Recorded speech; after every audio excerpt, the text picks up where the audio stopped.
गुस्से में कभी भी अपनी जगह न छोड़ें, क्योंकि कोई ना कोई आके कमी पूरी कर देता है और वापसी पर पहली वाली अहमियत नहीं रहती, फिर चाहे वो किसी का मकान हो, मकाम या दिल।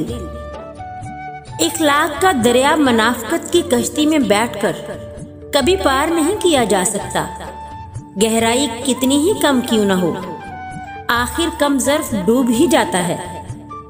कुछ लोग गुब्बारे की तरह होते हैं, तारीफें हो रही हों तो सुन सुन के फूलते चले जाते हैं, लेकिन जब कभी भी जायज़ तनकीद की सुई चुभे तो उनकी खुश इखलाकी की सारी हवा निकल जाती है।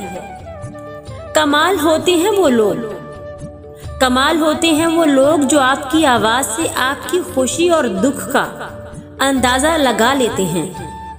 सुख में जो काम आए वो रिश्ते होते हैं और जो दुख में काम आए वो फरिश्ते होते हैं।